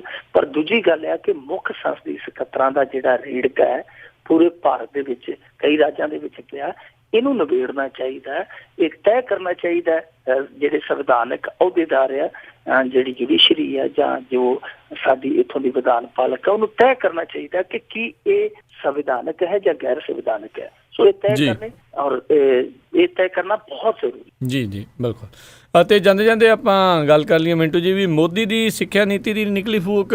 ਬਿਲਕੁਲ ਜੀ, ਮੋਦੀ ਦੇ ਮੁਲਕ ਦੇ ਵਿੱਚ ਬਹੁਤ ਕੁਝ ਅਜਿਹਾ ਹੋ ਰਿਹਾ ਜਿਹੜਾ ਆਮ ਲੋਕਾਂ ਤੱਕ ਪਹੁੰਚ ਨਹੀਂ ਰਿਹਾ, ਜਿਹਦੇ ਤੇ ਚਰਚਾ ਹੋਣੀ ਚਾਹੀਦੀ ਹੈ, ਜਿਹਦੇ ਤੇ ਡਿਬੇਟ ਹੋਣੀ ਚਾਹੀਦੀ, ਟੈਲੀਵਿਜ਼ਨ ਤੇ ਜਿਹਦੇ ਤੇ ਬਹਿਸ ਹੋਣੀ ਚਾਹੀਦੀ। ਪਰ ਬਹਿਸ ਕਿਹਦੇ ਤੇ ਮੁੱਦੇ ਤੇ ਹੋ ਰਹੀ ਹੈ? ਗਊ ਦੇ ਮੂਤ ਦੇ ਵਿੱਚੋਂ ਸੋਨਾ ਨਿਕਲ ਰਿਹਾ ਜੀ, ਗਊ ਦਾ ਗੋਬਰ ਹੈ ਜਿਹੜਾ ਉਹ ਬਹੁਤ ਚੰਗਾ ਹੈ ਜੀ, ਗਾਂ ਦੇ ਮੁੱਦੇ ਤੇ ਬਹਿਸ ਹੋ ਰਹੀ ਹੈ, ਧਰਮ ਦੇ ਮੁੱਦੇ ਤੇ ਬਹਿਸ ਹੋ ਰਹੀ ਹੈ, ਫਿਰਕਾ ਪ੍ਰਸਤੀ ਦੇ ਮੁੱਦੇ ਤੇ ਬਹਿਸ ਹੋ ਰਹੀ ਹੈ, ਬਹੁਤ ਐਸੇ ਪਹਿਲੂਆਂ ਤੇ ਬਹਿਸ ਹੋ ਰਹੀ ਹੈ ਜਿਹਦੇ ਤੇ ਬਹਿਸ ਜਿਹੜੀ ਬੜੇ ਲੰਮੇ ਚਿਰ ਤੋਂ ਚੱਲਦੀ ਆਈ ਹੈ। ਔਰ ਉਹ ਮੁੱਦੇ ਜਿਹੜੇ, ਉਹਨਾਂ ਮੁੱਦਿਆਂ ਦਾ ਆਮ ਆਦਮੀ ਦੇ ਨਾਲ ਕੋਈ ਸਰੋਕਾਰ ਨਹੀਂ ਹੈ। ਮੋਦੀ ਦੀਆਂ ਵਿਦੇਸ਼ ਯਾਤਰਾਵਾਂ ਤੇ ਬਹਿਸ ਹੋ ਰਹੀ ਹੈ, ਯੋਗਾ ਤੇ ਬਹਿਸ ਹੋ ਰਹੀ ਹੈ। ਸੋ ਆਮ ਆਦਮੀ ਤੱਕ ਉਹ ਬਹਿਸ ਪਹੁੰਚਦੀ ਨਹੀਂ। ਸ਼ਾਇਦ ਆਮ ਆਦਮੀ ਦੀ ਮੇਨ ਸਟ੍ਰੀਮ ਮੀਡੀਆ ਦੇ ਵਿੱਚ ਕੋਈ ਥਾਂ ਹੈ ਹੀ ਨਹੀਂ। ਹੁਣ ਦੇਖੋ, ਭਾਰਤ ਦੇ ਕਹਿੰਦੇ ਕਿ 3 ਤੋਂ 6 ਸਾਲ ਦੇ ਕਰੀਬ 20 ਮਿਲੀਅਨ ਯਾਨੀ 2 ਕਰੋੜ ਤੋਂ ਜ਼ਿਆਦਾ ਬੱਚੇ ਪ੍ਰੀ ਸਕੂਲ, ਜਿਹਨੂੰ ਆਪਾਂ ਸਕੂਲ ਤੋਂ ਪਹਿਲਾਂ ਆਂਗਣਵਾੜੀ ਜਾਂ ਜੋ ਵੀ ਹੁੰਦਾ ਸੈਂਟਰ, ਉਸ ਚੀਜ਼ ਨੂੰ, ਉਸ ਪੜਾਅ ਨੂੰ ਗਿਣਦੇ ਆ ਤਾਂ 20 ਮਿਲੀਅਨ ਬੱਚੇ ਜਿਹੜੇ ਉਹ ਜਾ ਹੀ ਨਹੀਂ ਪਾਉਂਦੇ, ਯਾਨੀ ਪਹਿਲੀ ਪੌੜੀ ਨਹੀਂ ਚੜ੍ਹਦੇ। 20 ਮਿਲੀਅਨ ਤੇ ਕੁੱਲ ਦੁਨੀਆ ਦੇ ਵਿੱਚ ਜੇ ਇਹ ਆਂਕੜਾ ਲਾਈਏ ਉਹ ਹੈਗਾ 7 ਕਰੋੜ ਦਾ। 7 ਕਰੋੜ ਕੁੱਲ ਦੁਨੀਆ 'ਚ ਬੱਚਾ ਇਹੋ ਜਿਹਾ ਜਿਹੜਾ ਪ੍ਰੀ ਸਕੂਲ ਨਹੀਂ ਜਾਂਦਾ, ਤੇ 7 ਕਰੋੜ ਦੇ ਵਿੱਚੋਂ ਸੁੱਖ ਦੇ ਨਾਲ 2 ਕਰੋੜ ਸਾਡੇ ਇਕੱਲੇ ਮੁਲਕ ਦੇ ਵਿੱਚ ਆ। ਔਰ ਇਹਨਾਂ ਦੇ ਵਿੱਚ ਜਿਹੜੀ ਸਭ ਤੋਂ ਵੱਡੀ ਗਿਣਤੀ ਹੈ ਉਹ ਹੈ ਮੁਸਲਿਮ ਪਰਿਵਾਰਾਂ ਦੀ, ਔਰ ਉਹਨਾਂ ਦੀ ਗਿਣਤੀ ਹੈ 34%, ਜਦਕਿ ਕ੍ਰਿਸਚਨ ਤੇ ਹਿੰਦੂ ਜਿਹੜੇ ਪਰਿਵਾਰ ਹੈ ਉਹ ਬਰੋਬਰ ਆ 50-50%, ਬਾਕੀ ਦੂਸਰੇ ਆ ਲਾ ਲਓ ਜਿਹੜੇ ਫਿਰਕੇ ਆ। ਇਹ ਹੁਣ ਰਿਪੋਰਟ ਹੈ ਜਿਹੜੀ, ਇਹ ਇੱਕ ਹੋਰ ਚੀਜ਼, ਕਿਉਂਕਿ ਇਹ ਰਿਪੋਰਟ ਹੈ ਜਿਹੜੀ ਕੋਈ ਛੋਟੀ ਮੋਟੀ ਰਿਪੋਰਟ ਨਹੀਂ ਹੈ, ਇਹ ਯੂਨੀਸੈਫ ਵੱਲੋਂ ਸ਼ਾਇਦ ਕੀਤੀ ਗਈ ਹੈ ਰਿਪੋਰਟ ਪੇਸ਼। ਯੂਨੀਸੈਫ ਬਹੁਤ ਵੱਡੀ ਸੰਸਥਾ ਹੈ, ਬੜੀ ਮਿਆਰੀ ਸੰਸਥਾ, ਜਿਹਦੇ ਵੱਲੋਂ ਇਹ ਰਿਪੋਰਟ ਪ੍ਰਕਾਸ਼ਿਤ ਕੀਤੀ ਗਈ ਹੈ। ਉਹਨਾਂ ਨੇ ਇੱਕ ਹੋਰ ਸਰਵੇ ਕੀਤਾ ਆ, ਉਹਦੇ ਮੁਤਾਬਕ ਕਿ ਇਹ 60% ਬੱਚੇ ਆ ਜਿਹੜੇ ਉਹ ਗ੍ਰੇਡ 3 ਕੰਪਲੀਟ ਕਰਨ ਤੋਂ ਪਹਿਲਾਂ ਹੀ ਸਕੂਲ ਛੱਡ ਦਿੰਦੇ। ਭਾਰਤ ਦੇ 60% ਬੱਚੇ ਉਹ ਤੀਜਾ ਗ੍ਰੇਡ, ਜਿਹਨੂੰ ਆਪਾਂ ਤੀਜੀ ਜਮਾਤ ਕਹਿ ਦਿੰਦੇ ਹਾਂ। ਸੋ ਉਹ ਸਰਵੇ ਦੱਸਦਾ ਹੈ ਕਿ ਸਿੱਖਿਆ ਨੀਤੀ, ਜਿਹੜਾ ਰਾਈਟ ਟੂ ਐਜੂਕੇਸ਼ਨ, ਇਸ ਮੁਲਕ ਦੇ ਵਿੱਚ ਸਿੱਖਿਆ ਦਾ ਅਧਿਕਾਰ ਕਾਨੂੰਨ ਬਣਾਇਆ ਗਿਆ, ਜਿਹੜਾ ਨਾ ਹੀ ਉਹ ਕਾਰਗਰ ਸਾਬਤ ਹੋ ਰਿਹਾ, ਨਾ ਹੀ, ਕਿਉਂਕਿ ਉਹਦਾ ਜਿਹੜਾ ਮੰਤਵ ਹੈ ਉਹ ਇਹ ਹੈ ਕਿ ਹਰੇਕ ਨਾਗਰਿਕ ਨੂੰ ਸਿੱਖਿਆ ਜਿਹੜੀ ਹੈ ਉਹਦੇ ਅਧਿਕਾਰ ਦੇ ਤਹਿਤ ਦਿੱਤੀ ਜਾਣੀ ਲਾਜ਼ਮੀ ਹੈ। ਹੁਣ ਦੇਖੋ ਇਹਨਾਂ ਬੱਚਿਆਂ ਤੇ ਕਿਹੜਾ ਅਧਿਕਾਰ ਰਹਿ ਗਿਆ ਤੇ ਕਿਹੜਾ ਰਾਈਟ ਟੂ ਐਜੂਕੇਸ਼ਨ ਰਹਿ ਗਿਆ, ਕਿਹੜਾ ਕਾਨੂੰਨ ਰਹਿ ਗਿਆ। ਸੋ ਮੰਗਲਯਾਨ ਦੀ ਯਾਤਰਾ ਛੱਡ ਕੇ, ਯੋਗਾ ਤੇ ਬਖਿਆਣ ਦੀ ਯਾਤਰਾ ਛੱਡ ਕੇ, ਮਹਿੰਗੇ ਮਹਿੰਗੇ ਮੋਦੀ ਦੇ ਸੂਟਾਂ ਤੇ ਚਰਚਾ ਛੱਡ ਕੇ, ਇਹਨਾਂ ਦੀ ਜਿਹੜੀ ਗਿਣਤੀ ਹੈ ਬੱਚਿਆਂ ਦੀ, ਇਹਨਾਂ ਦੀ ਗਿਣਤੀ ਤੇ ਵੀ ਥੋੜ੍ਹੀ ਜਿਹੀ ਝਾਤ ਮਾਰਨ ਦੀ ਲੋੜ ਹੈ। ਇਹਨਾਂ ਨੂੰ ਵੀ ਦੁਨੀਆ 'ਚ ਆਇਆਂ ਨੂੰ ਥੋੜ੍ਹਾ ਜਿਹਾ ਇਲਮ ਹਾਸਲ ਕਰਨ ਦਾ ਅਧਿਕਾਰ ਦੇਣਾ ਚਾਹੀਦਾ। ਇਹਨਾਂ ਬੱਚਿਆਂ ਦਾ ਵੀ ਜਿਹੜਾ ਭਵਿੱਖ ਹੈ ਉਹ ਕਿਸੇ ਮਾਂ ਬਾਪ ਦੇ ਸੁਪਨਿਆਂ ਦੇ ਵਿੱਚ ਬਹਿੰਦਾ ਕਿ ਸਾਡਾ ਬੱਚਾ ਵੀ ਪੜ੍ਹ ਲਿਖ ਕੇ ਚੰਗਾ ਬਣੇ। ਜੇ ਇਹ ਮੁਲਕ ਉਸ ਬੱਚੇ ਨੂੰ ਉਹ ਸਹੂਲਤਾਂ ਨਹੀਂ ਪ੍ਰਦਾਨ ਕਰਦਾ, ਬੁਨਿਆਦੀ ਸਹੂਲਤਾਂ, ਸਿੱਖਿਆ, ਸਿਹਤ, ਇਹ ਚੀਜ਼ਾਂ ਨਹੀਂ ਪ੍ਰਦਾਨ ਕਰਦਾ, ਤੇ ਇਸ ਤੰਤਰ ਨੂੰ ਫਿਰ ਅਸੀਂ ਸਵਾਲਾਂ ਦੇ ਕਟਹਿਰੇ 'ਚ ਖੜਾ ਕਰਾਂਗੇ। ਜੀ ਤੇ ਬਹੁਤ ਬਹੁਤ ਧੰਨਵਾਦ ਮਿੰਟੂ ਜੀ, ਤੁਸੀਂ ਸਾਡੇ ਨਾਲ ਜੁੜੇ, ਇਹਨਾਂ ਖਬਰਾਂ ਦੇ ਵਿੱਚ ਵਿਸਥਾਰ ਦੇ ਵਿੱਚ ਜਾਣਕਾਰੀਆਂ ਦਿੱਤੀਆਂ, ਤੇ ਅਗਲੇ ਬੁਲੇਟਿਨ 'ਚ ਫਿਰ ਮਿਲਾਂਗੇ। ਉਦੋਂ ਤੱਕ ਲਈ ਬਹੁਤ ਬਹੁਤ ਧੰਨਵਾਦ, ਮਿਹਰਬਾਨੀ, ਸਤਿ ਸ਼੍ਰੀ ਅਕਾਲ ਜੀ। ਸ਼ੁਕਰੀਆ ਜੀ, ਸਤਿ ਸ਼੍ਰੀ ਅਕਾਲ। ਤੇ ਸੋ ਤੋਂ ਇੱਥੇ ਹੀ ਸਾਡਾ ਅੱਜ ਦਾ ਇਹ ਪ੍ਰੋਗਰਾਮ ਖਬਰ ਤੇ ਨਜ਼ਰ ਉਹ ਵੀ ਹੁਣ ਸਮਾਪਤ ਹੁੰਦਾ ਹੈ। ਹੁਣ ਮੈਨੂੰ ਰਾਜਕਰਮਵੀਰ ਸਿੰਘ ਨੂੰ ਵੀ ਇਜਾਜ਼ਤ ਦਿਓ। ਮੇਰੇ ਵੱਲੋਂ ਵੀ ਆਪ ਸਭ ਨੂੰ ਬਹੁਤ ਪਿਆਰ ਸਤਿਕਾਰ ਸਹਿਤ ਦੋਨੋਂ ਜੋੜ ਕੇ ਨਿੱਘੀ ਜਿਹੀ ਸਤਿ ਸ਼੍ਰੀ ਅਕਾਲ। ਜਿਉਂਦੇ ਵਸਦੇ ਰਹੋ, ਹੱਸਦੇ ਖੇਲਦੇ ਰਹੋ ਤੇ ਸੁਣਦੇ ਰਹੋ ਪੰਜਾਬੀ ਰੇਡੀਓ USA।